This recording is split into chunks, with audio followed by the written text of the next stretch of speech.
Show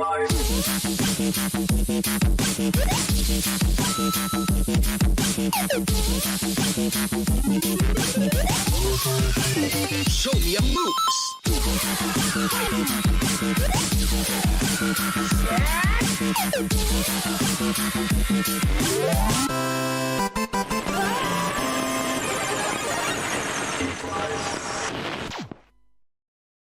You're moving into the land of both shadow and substance, things and ideas. You've crossed over into the Geek Life Zone. Welcome to episode 45 of Geek Life Live, your source for all the nerdy news you need to know. I am your host, the Dodd, the streamer this podcast needs, but not the one it deserves. And joining me today is a man whose headband says Supreme, but his beard screams, I could have been more famous than Captain America. Jake the Great, aka Gonzo Gone Live. How are you doing today, Jake? I'm doing good, comrades. I'm doing good. Good. How about yourself? I'm doing good. I am super excited for this spooktacular episode that we have here, full of DC fandom and all the crazy stuff we got here. And also back from the land of pharaohs and fresh off the camel's back, it is Kev, aka Totally Awesome. Great to have you back on the show. How have you been, Kev? Doing fantastic, Dad. Super chafed from all the camel riding, but you know. Yeah, I heard you brought back some Parapus. Is that what you were talking about earlier? Plenty of papyrus, as they call it. Papyrus. Yeah. I was wondering, did you bring back any Comic Paper. Sans as We're well? gonna do some unboxing of some ancient secrets here tonight on the show. Let's keep that back in there. Don't want to unleash a curse. Okay. Oh, there you go. No.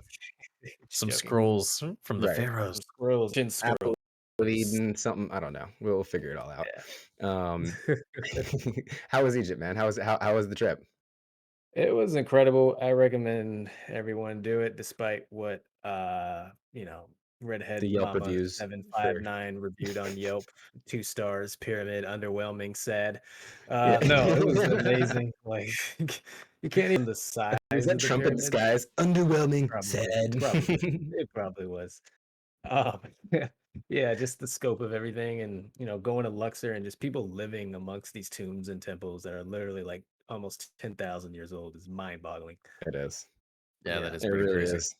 Yeah. Jake, how have you been surviving the post-apocalypse? Honestly, just watching a lot of TV and movies. We've Mhm. started our own personal 30 days of Halloween, and so we have Nice. just been grinding through some horror films over here. And Nice. we've watched some good ones. We've watched some bad ones. but it's been a good time. It's been a good time. Yeah. That's good. I have been playing a lot of Batman Arkham. I've been playing a lot of Pokemon Unite. Shout out to the Poke Squad in our in our Discord. And if you are interested in playing Pokemon Unite with us, you should definitely join our Discord. Can you guys hear me still? Boop, boop, boop. There we go. Oh, yeah. Check. Yes, There we go. Sorry, my mic came unplugged here. I could not hear myself, so that's why I thought you guys could hear me. But anyways, we got a lot of fun stuff today. We got a lot of fun stuff on the show today. We got about a 2.5 hour mashup of all the pop culture news you know and love if this is your first time here. We talk about your favorite shows, movies, TV shows, video games, all the things that you want to see here on the show tonight. And if you like anything you see here on the show tonight, be sure to like, comment, and subscribe. Be sure to like and comment, especially if you're watching this on YouTube now. And you can find all of our social medias in our bio. You can also put exclamation point Geek Life Social. I'm going to do that for you guys there in the chat. And then I'll send you to our LinkTree. Just GL Social, just like that, and voila, you get our LinkTree that has all of our little stuff that you can follow. You can also find any of us on any of our personal socials. Jake, where can they find you?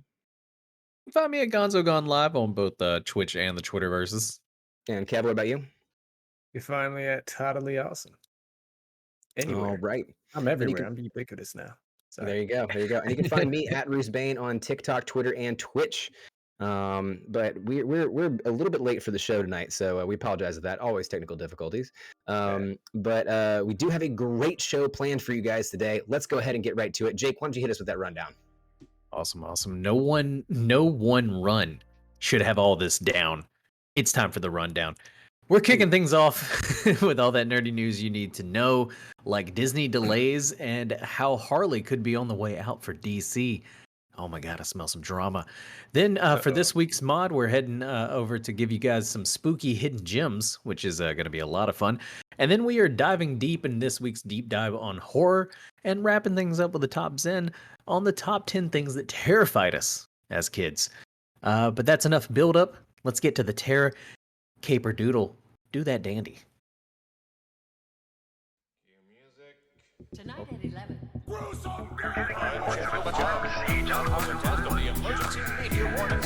other news,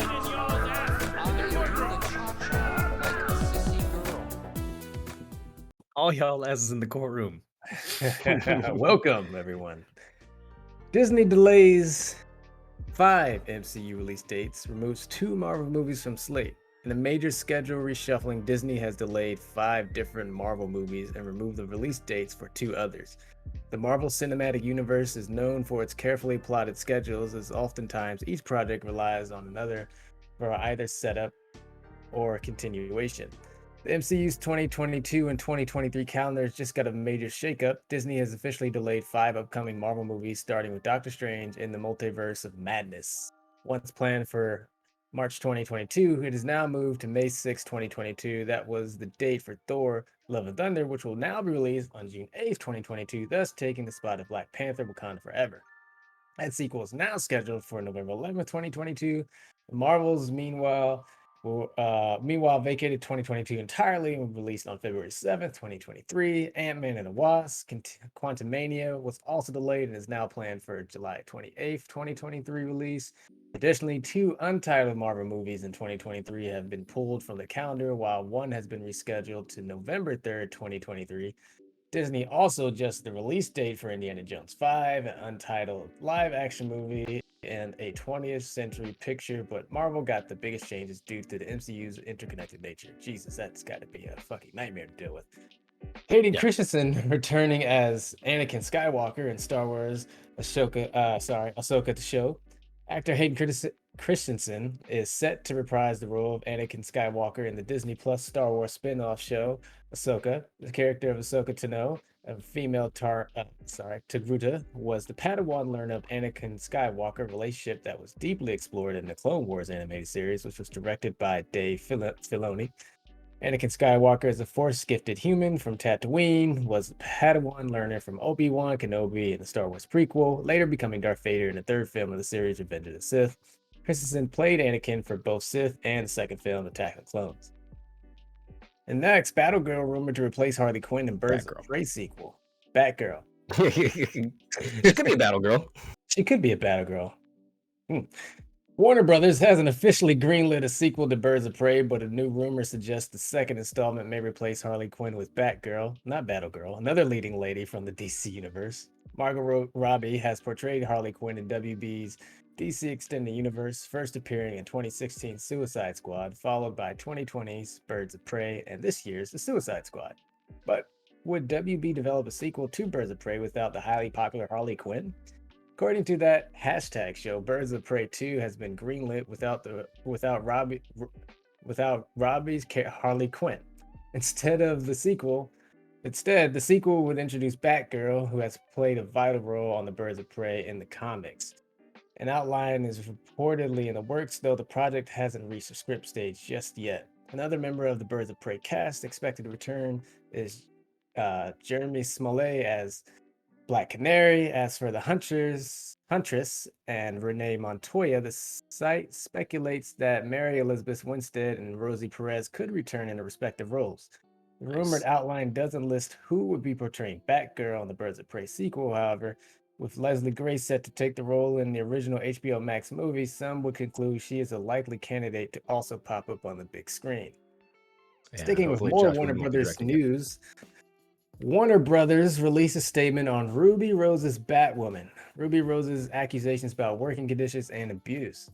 Warner Brothers Television has released an official statement disputing Ruby Rose's accusations about working conditions and abuse by the producers and studio behind Batwoman. The series' former star claimed in a series of social media posts that she was effectively forced out of the show after raising concerns about safety on set following an injury she sustained during filming.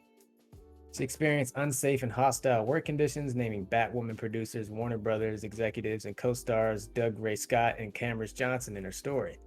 Warner Brothers' response was to be expected, despite the revisionist history that Ruby Rose is now sharing online aimed at the producers, the cast and crew, and the network and the studio. The truth is that Warner Brothers Television has decided not to exercise its option to engage Ruby for season 2 of Batwoman based on multiple complaints about workplace behavior that were extensively reviewed and handled privately out of respect for all concerned.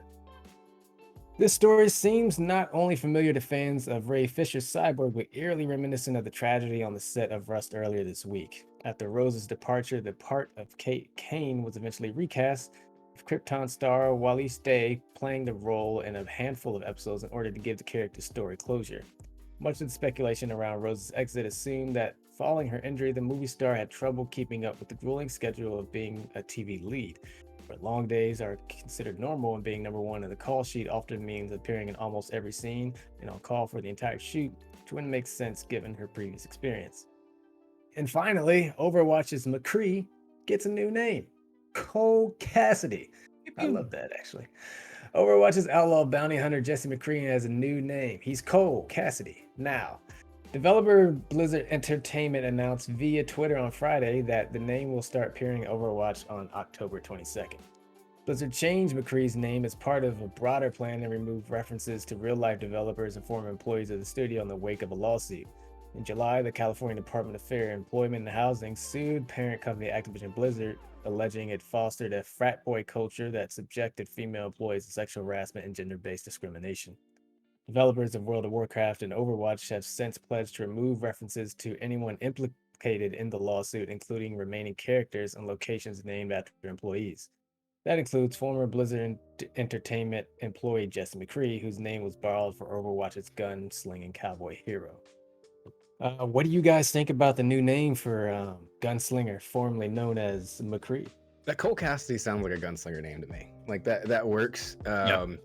It doesn't have any shitty Blizzard execs, kind of giving the tip of the hat to. So I think Cole Cassidy works for me. What about you, Jake? No, I like it. I mean, like you said, it sounds like Cole Cassidy. Pow, pow, pew, pew, Cole Cassidy. I got my 6-shooter. He sounds more of a... I'm gonna do my Cole Cassidy thing.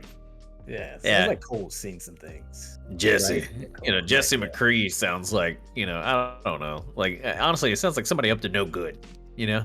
Cole Cassidy sounds like a more of a gunslinging hero in a way.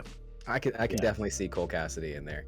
I am super stoked though about particularly Hayden Christensen returning to as Anakin Skywalker and Ahsoka Tano.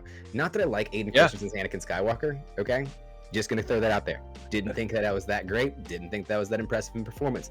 Ewan McGregor, hands down, carried the prequels. We all know this. But I do feel like there's a significant part of Darth Vader's story that is missing, right? When you see him at the end of episode 3, right? Especially in the last scene where you see him fully Darth Vader, that's a different Darth Vader than who we see walk in episode 4, or even in the hallway scene in Rogue One. And the reason I say that is because he's very emotional, right? He hears about Padme's death and then he wails out, like he's crying in despair. Like, that's not the same Darth Vader that we see in the other series. The other Darth Vader is emotionless. Okay, he's ruthless, he's cruel, he's already lost all of these things, and so there is a furthering of that character that I think really needs to happen. And I've said this for a while. You need to tell the story of Darth Vader between episode 3 and episode 4, because I think it needs to be fleshed out more. And the fact that he's appearing in Obi-Wan and the fact that he's appearing in Ahsoka Tano, I'm really, really excited to see what this Darth Vader does. And Darth Vader is just such an iconic character. It's such a dramatic character. I'm excited to see more. Anybody else excited to see Hayden Christensen returning as Anakin? I'm pretty excited for, I guess, the continuity of everything. Right? Like, I think it makes me more interested for sure. I think it's just like another. I'm kind of like on your boat, Dad, where I'm not the biggest Hayden Christensen fan, but I think just, the prequels happened, and this is everything I associated with, and he's certainly in that basket. Yeah, for sure. What about you, Jake?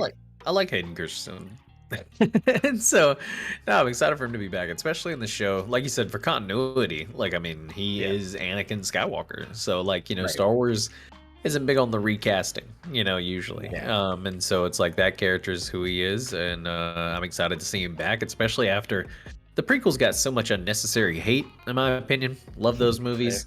And They're a so, I lot mean, better on rewatch. Phantom Menace still sucks, but 2 and 3 are fantastic, especially I better mean, on rewatch. I think 2 is a all of lot better on them. rewatch.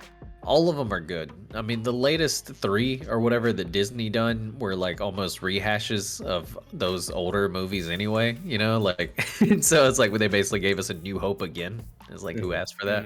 A new hope's fine. But anyway, no, I like that Hayden Christensen's coming back though. I think he did a solid job as Anakin, and he got way too much hate on the internet. It really, really shouldn't have been that way. Yeah, no, I agree. But Batgirl could be up next for her emancipation. Are we all over Harley Quinn? I know Margot Robbie said that she's probably going to take a little break from the character, but are we ready to kind of like move on and get someone else into the Birds of Prey here? Yeah, I think it's a risky move. It is a risky move. Because I think they were like kind of on the precipice of making, You like, shut your especially mouth. this, like how Marvel. Well, did- Nelly, Harley Quinn's overrated. Get her out of here. How like Marvel over did, it. like, because a lot of the main characters in the MCU weren't like A-list comic book characters, if we're being honest. So I feel like Harley Quinn was kind of doing that with the Birds of Prey. I think that was kind of where DC was headed, and like Margot Robbie, whatever like your opinions are, I think she was carrying that, and I think having like no Harley Quinn I think that's going to be a detriment too. I think the casual fan, which is always where the money is, like I think they're gonna lose interest.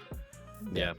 No, she really did. She put asses in seats for that movie, and particularly Birds of Prey. Like, come on, like no one else was watching that for anybody other than Harley Quinn, really. And so that's why it was like Birds of Prey and the immaculate emancipation of Harley Quinn, right? It was that whole thing, and so they really did like end up changing the name to really reflect that later, for sure.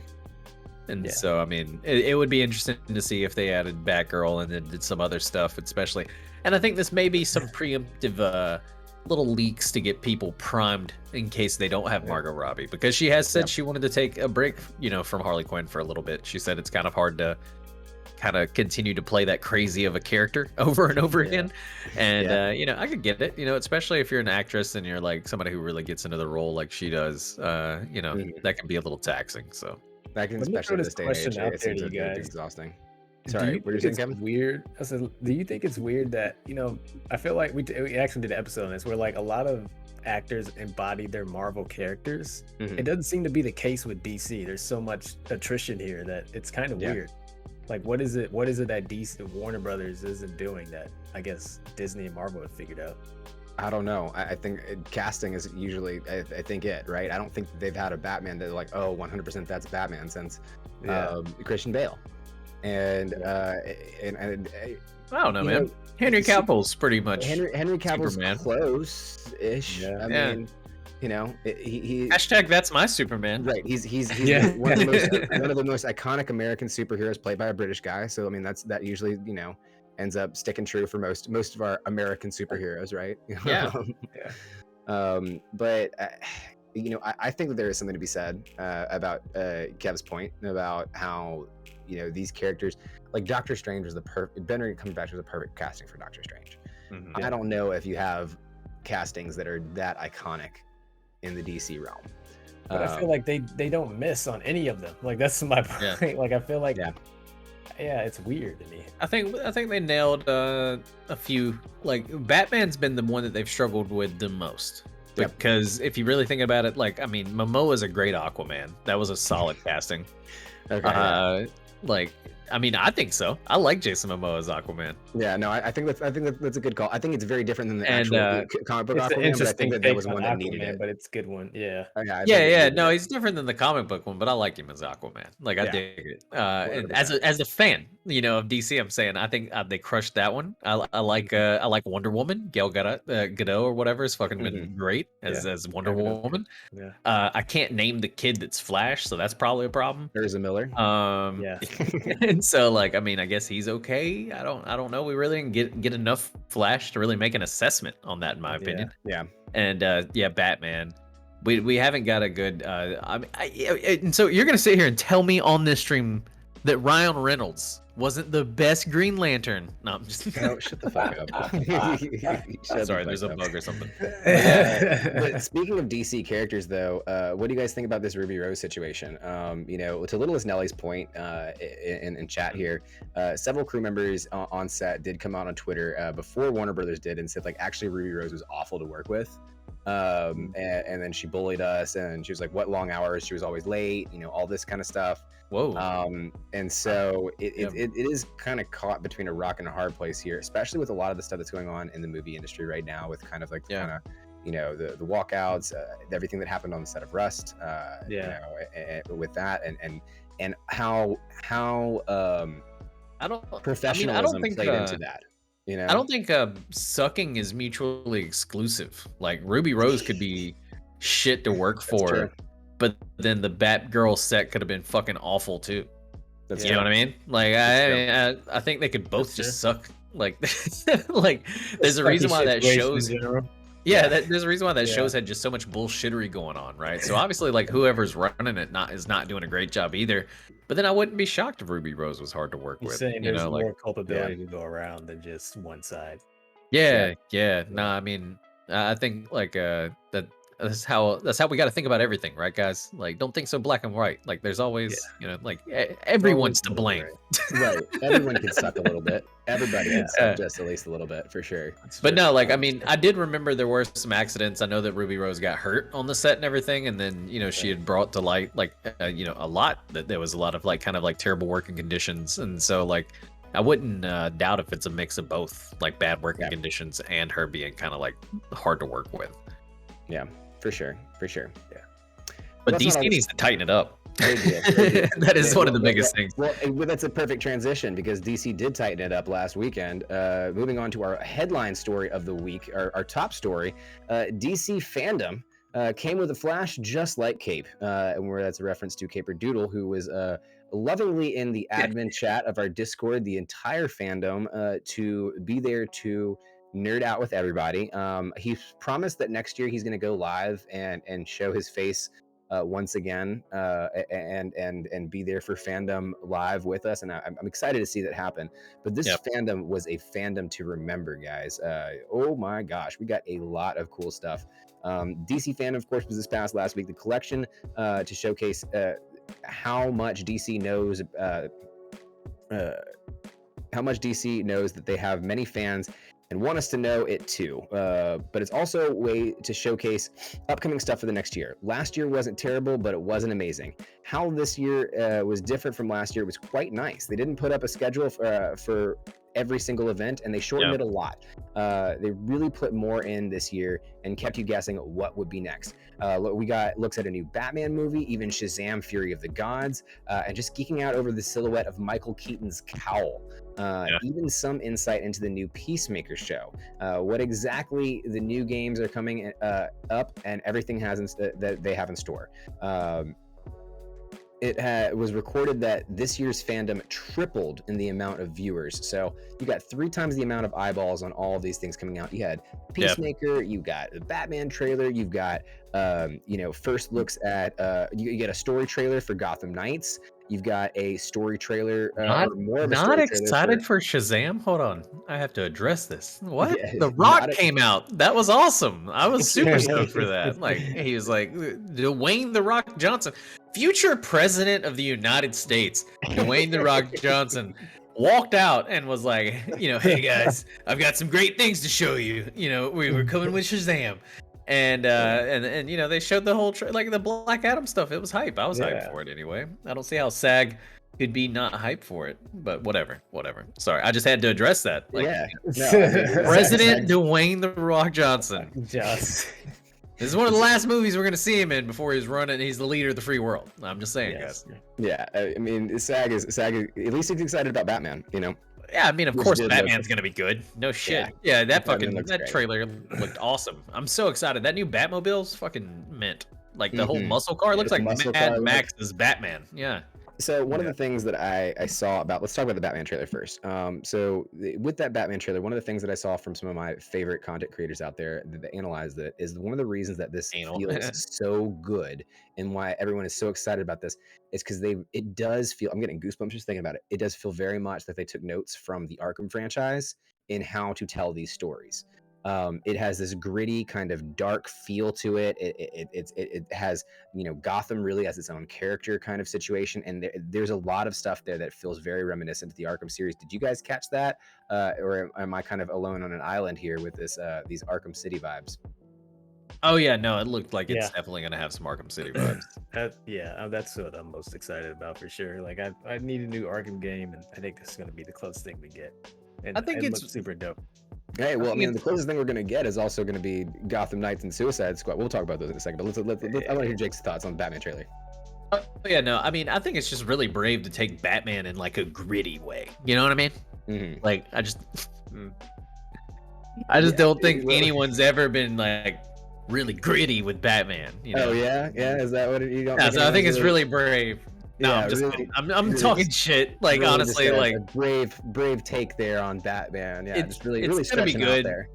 it's gonna be good. I'm excited for it, but it's really like I think this is gonna be like almost the Joker, the Joaquin Phoenix Joker, right? Like that kind of like realistic, gritty look on Batman, Yeah. and like I'm here for it. I dig it, but like it's yeah, I mean, I'm just kind of being facetious here for because the- if you really the- think about it, it's not the most creative. Like, hey, let's we're gonna make a new Batman movie. What are we doing? Oh, we're gonna get realistic and gritty with it. Oh, so kind of like Christopher Nolan. I mean, I guess we're gonna go Maybe back, so. like Yeah. maybe a little bit, like Yeah. whatever. Yeah. But no, like the trailer looked cool. Like I said, I'm really excited about that Batmobile. That's probably one of the Mhm. coolest Batmobiles I've seen in a while. It's like Right. it's like a year one Batman too. Oh, and we got more of a look at fucking what's his name as the Penguin, and that shit went pretty hard too. Oh yeah, I can't remember. Is Yeah. it Colin? Colin Farrell. Colin Yeah, Farrell, yeah. It's And an interesting choice for Penguin. I'm this stoked cast for is- I'm stoked for a gritty take on the Riddler. Okay, that's what one thing Christopher Nolan never gave us was the Riddler, Yeah. and Yeah. I do think that the Riddler is a very like realistic and doable villain. yeah. For the most part, and you can do it in a really fucked up, crazy, psychotic way that really works with Batman. Making question marks in your coffee, a little unrealistic. You know what I mean? Like that shit's hard. I can make a People question don't- mark in your coffee. I'll show you how to make a question mark in your coffee. I was a barista for a little while. Okay, yeah, like if you're a barista, but like I don't know. Is Edward Enigma? fucking I mean, Riddler was a maybe barista he at did. one point in time. Maybe he Knowing- did. Maybe he did. Knowing Maybe he did. Edward Nigma, he probably did just to just for Just, that. he learned how to do the foam work just for that. Just yeah. for that. Yeah. I could see Just it. for the question mark, yeah. Yeah. There's also we got some of our first looks at Blue Beetle, which I thought was really interesting. I'm going to put a link in chat here at Gamer Rant, which showed a concept art for one of the costumes there.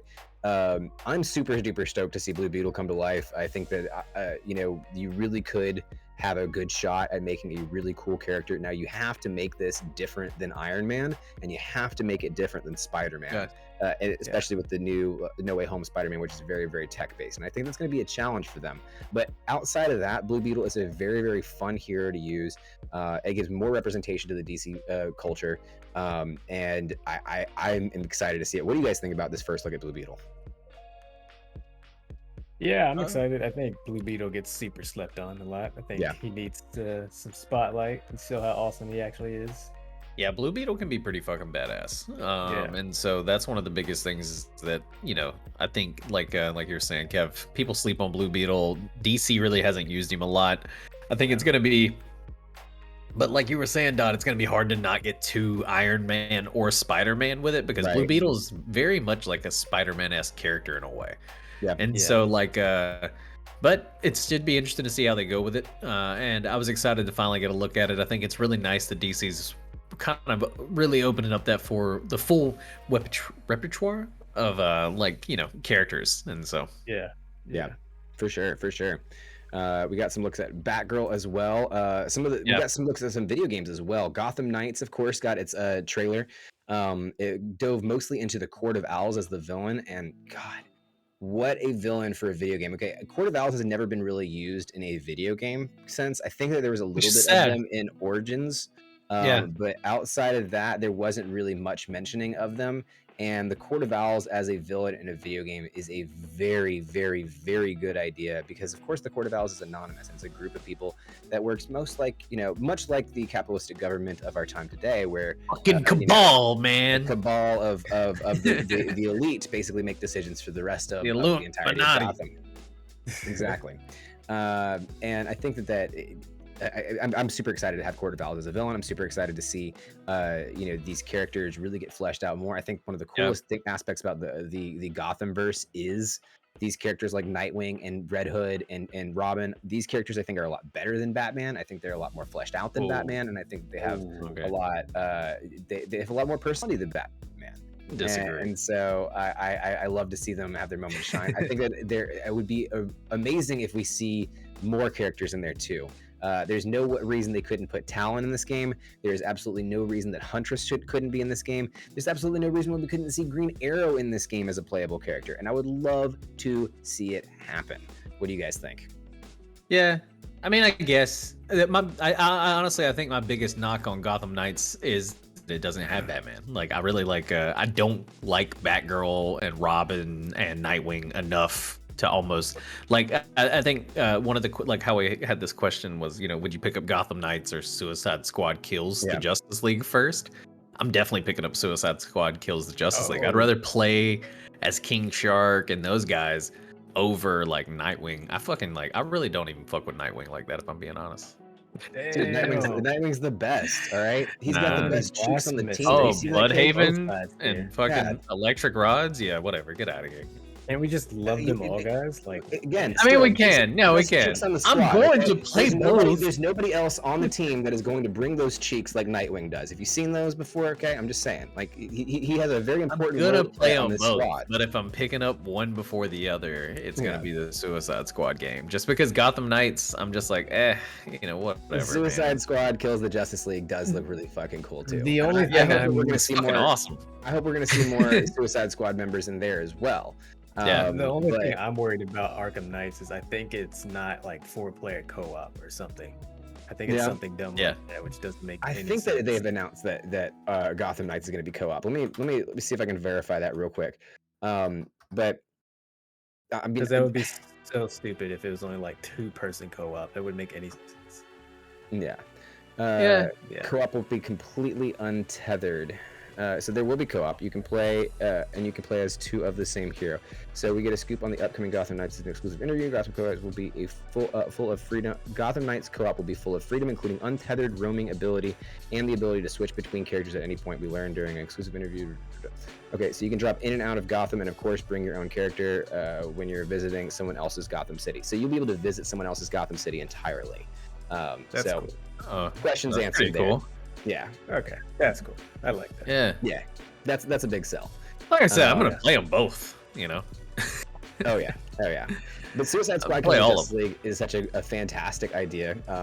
So who are you guys looking to playing first, and why is it King Shark?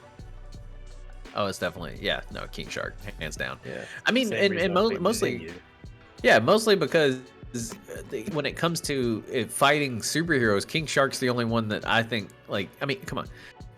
Like, I hate the cognitive dissonance it takes to sometimes be a DC fan.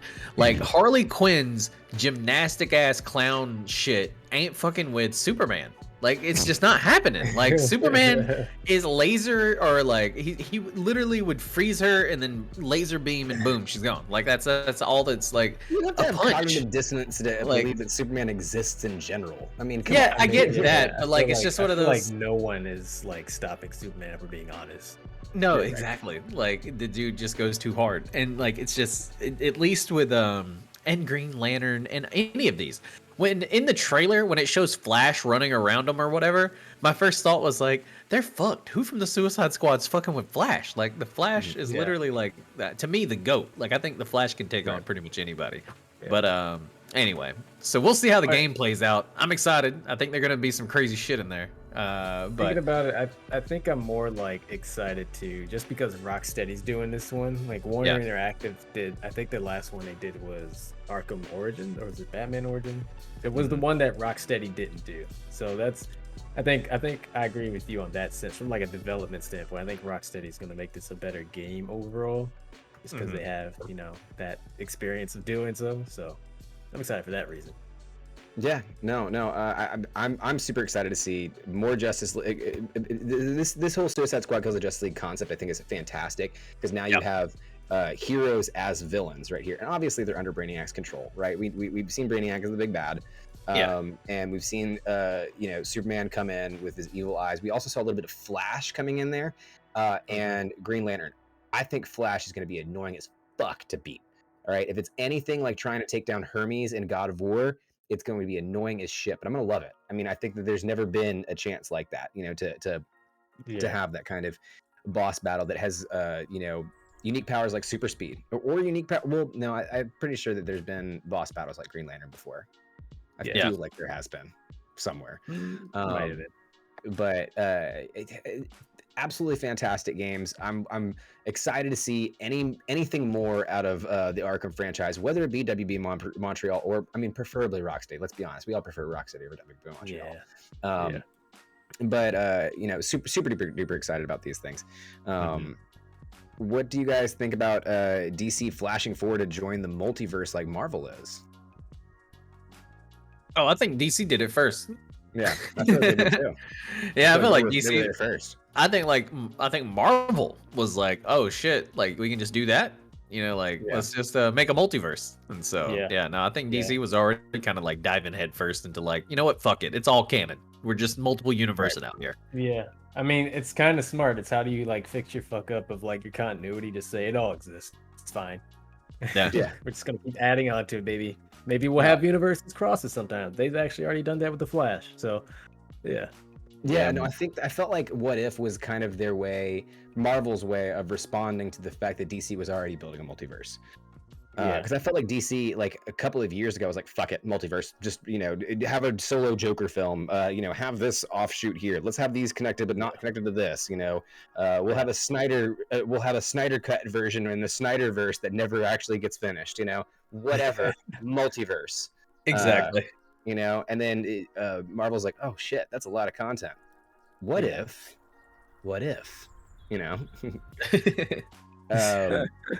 So overall, guys, looking at Fandom as a total, what do you guys think? Did it hit hard this year? Was it a soft push?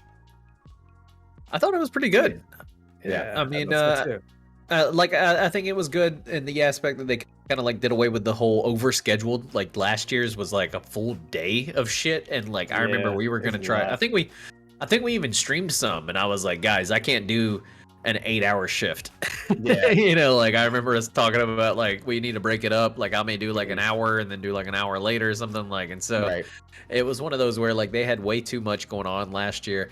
This year was much more quicker. It was a lot more trailers. I think they learned a lot from E3 and how they handled that kind of like online, thing last year and everything. Like I think E3's been a lot quicker and a lot more trailer oriented too. And so, I liked it. I think they did a pretty good job on Fandom. I think it was nice to see it. I think as soon as I think honestly, DC, this is one of the things they do better than Marvel. Marvel just pushed back a bunch of stuff, but at the same time, when it comes to announcing things, well, I feel like they pushed it back right after Fandom dropped. Right? They were like looking at Fandom and like, oh shit, push everything back, push everything back, push some things back. We need some more time.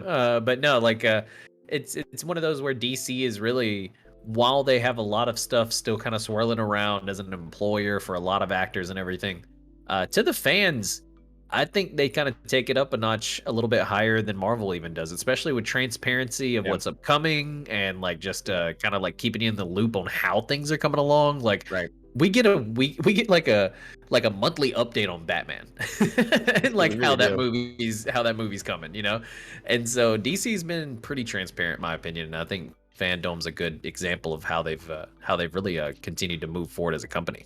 I think I've talked about this on the show before, but I see pictures of Matt Reeves' desk a lot when he's working on Batman, and you can see like little stills and stuff like that. And his desk is a fucking mess, and it makes me feel so much better about myself.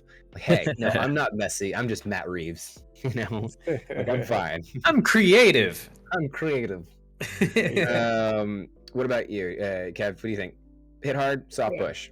I think it hit hard. I think, I'm pretty pleased with it. Last year, like you said, or I wasn't I wasn't too like, geez, I don't even, I mean, I remember some of it, but I just felt like a lot of it was just kind of just a lot of hot air, to be I honest. mean, So I Yeah. I think feel like last year was a lot of promises that we got this year kind of redone, right? I mean, it was really cool seeing more of well, Gotham Knights and more of well, that's what I Suicide mean. I Squad, think like but I like we think got you hear nothing like of it in the whole year except for these two things, you know? yeah. Well, that's what I mean because I feel like you don't know like when it's initially announced. It's like cool. Are they actually going to do this, or is this something Mhm. that's just going to be speculative for the next Yeah. 4 years? I, Some I project they hope to get done, but I it feel seems like like it. everything's concrete now. Yeah, sorry, I thought you were No, done. I feel like it hit hard, but only because it was a cold drink of water and we were really fucking thirsty. that's fair. Like we hadn't had a lot of DC stuff for a while. Yeah. I can't even think of a DC movie that's come out this year, other than Snyder Cut, which is literally a redone of a movie that we've already seen before. Suicide Squad. Yeah, Suicide Suicide Squad, Squad. Suicide Yeah. Squad, Suicide Squad, but that's it. I mean, That's like been about it. Yeah. compare that to what Marvel's been putting out, and as Yeah, far as sure. TV shows, And yep, Disney has really helped Marvel take that shit up a Hey, man. notch. They've Mhm. had all of these shows kind of popping out, and it took forever to get the new Let's not sleep season on the of Doom CW Patrol. Arrow. Yeah, Oh yeah. Let's not sleep on the CW Arrowverse anymore, guys. we will sleep on Uh, the CW first. keep moving. Keep moving. Next. Keep moving. So, and that thing is still trailing on. I'm impressed. Hey, good for you, CW. Good for you for keeping on going. Yeah. You know, Yeah. but also, you know, they're in the middle of abuse allegations and all this stuff with the Ruby Rose situation. So, Yeah. like, Yeah. you know, it's a mixed bag for sure. Yeah. But yeah, I think DC fandom definitely hit hard. But again, I think it was a cold drink of water to a very thirsty crowd. And that's always going to hit hard, you know. So I think that there's a degree of that plays into that. 100%. And that will wrap it up for our headlines. And that will move us right into our modular segment for the day. And today we have some hidden gems for you guys. So without further ado, Doodle, do the dandy.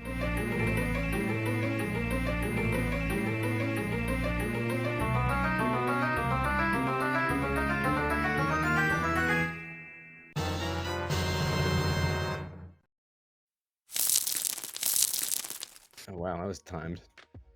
I thought that was part of it. I thought it was part of it too. All right, for this week's mod, we wanted to bring back an oldie but a goodie for spooky season. We're giving you our Hidden Gems Spooky Edition. If you're wondering what a hidden gem is, basically we take a shitload of niche, interesting content or just content that we missed from a long time ago, something that people aren't really talking about these days, and we put it right on your For You page, right in front of you. So I'm going to start us off with our first, my hidden gem for this pick, and my hidden gem for our spooky hidden picks is going to be Slender the Arrival. Do you guys remember this game at all? Did you guys play this game at all? I did No. not. I've seen it a couple times. Oh man, you guys are missing out. Slender the 8 Pages is the first is the original one, which is formerly called Slender, is a free-to-play indie-developed first-person survival horror game released in June 2012. This is back when we were in college, Jake. Oh wow. As a beta for Microsoft Windows and OS X by Parsec Productions. Basically, you have to find 8 pages, 8 little notebook pages before Slender Man gets you. You have no weapons other than a flashlight, and you're stuck alone in a dark forest. So there's a map, and you have like different spots around the map where these 8 pages could be located. And basically, you have to just outrun Slender Man. And you only see Slender Man stops moving when you have the light on him. Yeah. And so you're constantly kind of turning around to see if he's behind you, but also if you turn around and Slender Man is right behind you, that is how you lose. And it just makes an absolutely fucking terrifying game. And you're talking about a game, of course, you know, I'm talking about why this is cool. This is a game based off of the creepypasta cryptid Slender Man. If you guys haven't heard about him, he is one of the coolest cryptids out there. He's a super, you know, tall, slender, faceless man who looks like he's wearing a tuxedo.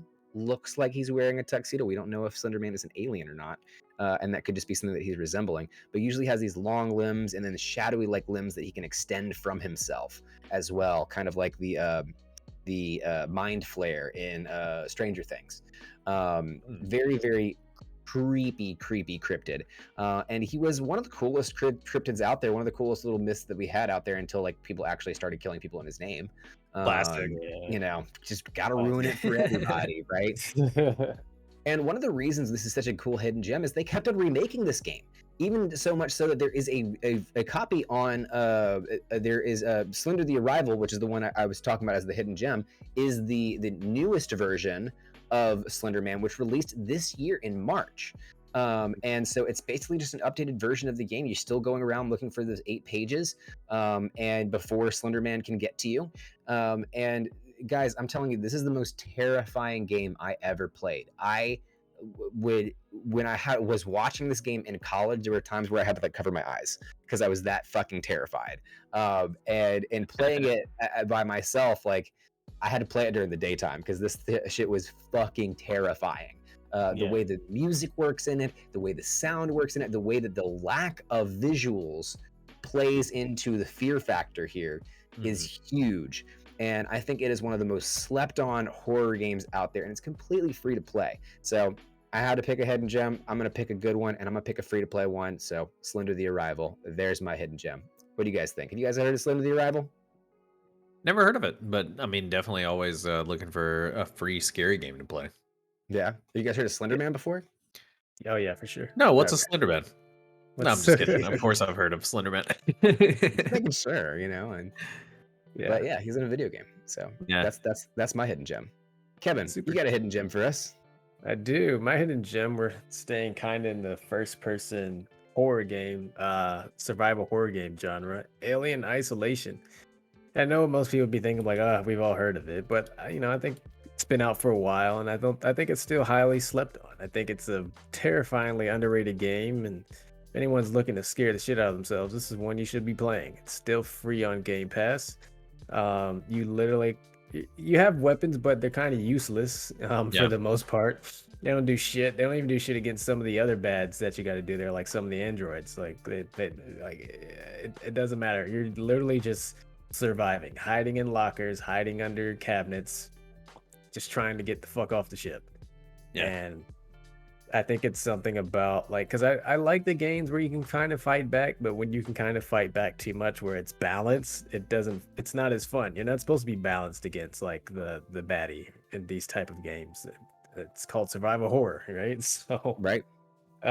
yeah, I think that's what I liked about it so much. It's eerie when you don't know when the alien's gonna pop up, and when it does, it fucking scares the shit out of you. I've seen people stream this before, and like I watched somebody run into a room, right, and then hide underneath the desk. He saw the alien like hopping in, and it's very reminiscent of like the raptors in Jurassic Park, right? Yeah. Because he was underneath the desk and everything like that.